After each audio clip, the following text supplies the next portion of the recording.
لو عجبتكم النهارده الوصفه بتاعتنا بتاعت المغات، ما تنسوناش يا ولاد في اللايك والاشتراك وتفعلوا زر الجرس عشان هتدوقوا النهارده احلى كوبايه مغات يعني ايه تقطعوا في حياتكم، مش هتلاقوا زيها بصراحه. اللهم صل وسلم وبارك على سيدنا محمد.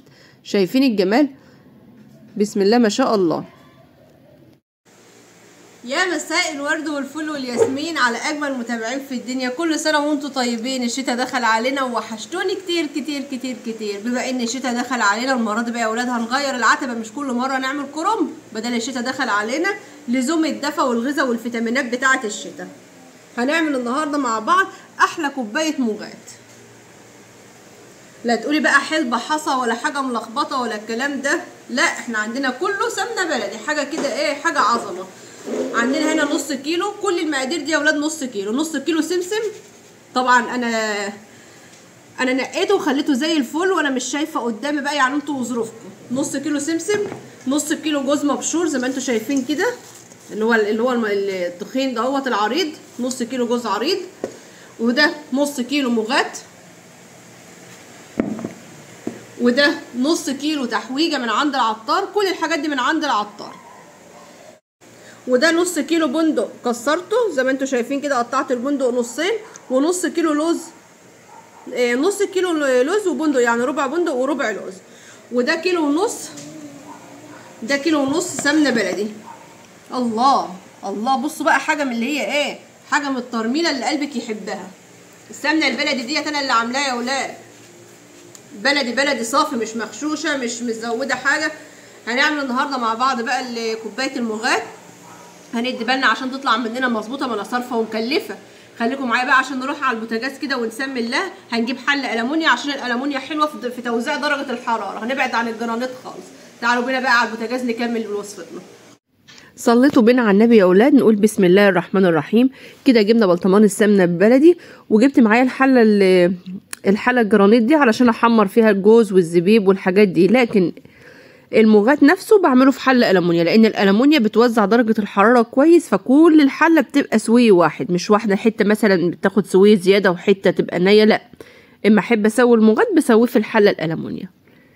تمام كده. حطيت نص برطمان السمنه اللي معايا، انا حطيت بتاع 3/4 كيلو سمنه. نزلت اول حاجه بالسمسم. السمسم ده طبعا متنقي تنقيه تمام، وبعد ما بنقيه بنخله عشان يبقى نضيفه زي الفل. اتاكد برضو زاد التاكيد ان هو نضيف معايا. تقلبتين 3 كده لغايه ما يبدا ايه، يعني ايه، يبدا بس لونه يغير حاجه بسيطه قوي. مش هحمصه لان لسه هننزل عليه بالجوز، فلازم دوت يكون ايه، ما يكونش اتحمص قوي. تقلبتين 3 وزي ما انتوا شايفين كده نزلنا عليه بالجوز، وهنقلب الاتنين نحمصهم مع بعض. طبعا هتعرفي ان هو اتحمص من لون الجوز بتاعك. اول ما الجوز بتاعك يتحمص لونه هيبقى صفر كده. نقوم جايبين الكلام ده كله، كل حاجتنا تبقى جاهزه. مجهزين جنبنا المصفى، ومجهزين جنبنا حاجه تحت المصفى نصفي فيها الحاجات دي عشان ناخد السمنه ونكمل عليها ونكمل بقيه شغل. صليتوا بينا على النبي. شوفوا الجمال كده، الجوز والسمسم اتحمص معانا تحميصه تمام في السمنه. هنبدا نجيب المصفى ونصفي هنا. طبعا انا قفلت تقريبا على بال ما اصفي، لان ايدي اتحرقت ساعتها. كده انا خلصت خلاص، صفيته. هرجع السمنه معانا تاني، اصفيها للمره التانيه. طبعا لونها غماء شويه، مفيش اي مشكله خالص، مش هتاثر على اي حاجه. وهننزل عندنا بالبندق واللوز اللي احنا مكسرينه، ونديله تقلبتين لغايه ما تحمص. طبعا الحاجه دي اساسي لازم تتحمص معاكي. الجوز والسمسم والمكسرات ديت، البندق واللوز لازم اساسي. الحاجات دي تديها تقلبتين كده في الزيت تتحمص، في السمنه البلدي تتحمص عشان نشيل الرطوبه منها. زي ما احنا شايفين كده اتحمصوا معانا يا ولاد. طبعا ايدك مستمره، عقلك مركز في اللي انت بتعمليه. انت واحده صارفه ومكلفه، وخلي بالك من الحاجه اللي انت بتعمليها، انت حره. شوفوا معانا اتحمص ازاي وبقى تمام. نفس المصفى اللي مغيرهاش زمانها يا ولاد، وهنبدا نصفي الحاجه اللي احنا عملناها عشان ناخد السمنه برضو اللي ديت نصفيها للمره التانيه في الحله، ونبدا بقى نشوف شغلنا. كده خلصنا وقسمتهم على صينيتين. الجوز والسمسم قسمتهم على صينيتين، وسبت بقى البندق ده قعدت اقشره على رواقه كده على جنب. هتشوفوه في الاخر وهو متقشر. بنقسمه على صينيتين، والصينيتين قد بعض. جبت الحله الألمونيا ونزلت ببقيه السمنه البلدي معانا. طبعا اخد مني تقريبا تقريبا كيلو ونص سمنه بالتقريب كده. حبه السمنه دول خساره. سما قالت لي دول غامقين يا ماما، قلت لها لا يا سما دول سمنه بلدي ما تتسبش، مش هتاثر معانا في اي حاجه. اهم حاجه بقى يا ولاد كده احنا بدأنا الشغل الجد. النار معاكي هاديه خالص اكنك بترددي الرز. لو ما عندكيش العين هاديه حطي رداده تحت وقلبي. ننزل اول حاجه بالنص كيلو مغات. النص كيلو مغات دوت احنا نخلينه مره واتنين وتلاته. بصوا النار انا بوريكم هنا النار تكون هاديه خالص على قد ما تقدري، وتقلبي تقلبي تقلبي. شوفوا النار، تقلبي المغات ده نص ساعه بالظبط. اظبطي الساعه بتاعتك، لا تبص يمين ولا تبص شمال. لو باب الشارع خبط عليكي ما تفتحيش الباب. انت واحده صارفه ومكلفه ولازم تطلعي حبه مغات مظبوطين. تمام. ايدك ما تسيبش المغات لمده 30 دقيقه بالظبط على نار هاديه خالص. انا بقول لكم اهو الحاجات يا جماعه والاخطاء اللي الناس بتقع فيها. لو انت ما بتعرفيش تظبطي المغات اظبطيه بالساعه بتاعتك.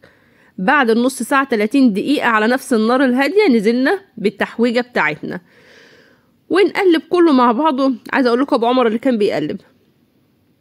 نقلب كله مع بعضه 45 دقيقه على نفس النار الهاديه. بصوا انا غلطت اشيل واوريكم النار هاديه جدا جدا جدا جدا فوق ما تتخيلوا. يبقى اول حاجه المغات هنقلبها 30 دقيقه. بعد 30 دقيقه عشت ايدك والله يا ابو عمر. بعد 30 دقيقه ننزل بالتحويجه فوق المغات ونقلبها لمده 45 دقيقه.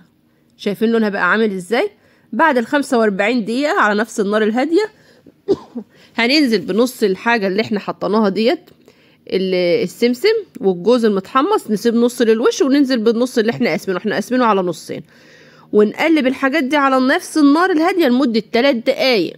انا بقول للناس اللي ما بتعرفش تظبط اهو بقول لك بالساعه نارك هاديه خالص. قلبي اول حاجه المغات نص ساعه، بعد كده المغات والتحويجه على بعض 45 دقيقه. بعد ال 45 دقيقه على نفس النار الهاديه انزلي بنص الجوز والسمسم بتاعك لمده 3 دقايق على البوتاجاز. ولما تشيلي الحله من بعد 3 دقايق وانت حطاها مثلا على الرخامه تشيليها على طول عشان النار ما تزيدش عليها.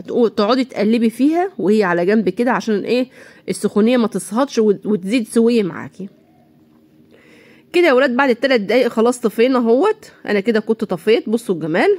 اللهم صل وسلم وبارك على سيدنا محمد. حبه مغات عظمه. هتدوقي المغات بتاعي وهتدعي لي وتقول الله يبارك لك يا ام عمر. شوفي كلها سمنه بلدي صافي. تقليبه بقى ال3 دقايق خلصوا خلاص. بعد ال3 دقايق هشيلها من على البوتاجاز خالص زي ما انا قلت لكم واحطها بعيد. هنا بقى كنت بعمل اختبار كده. عارفه اللي بيقولك ايه؟ نعمل اختبار للشوربه.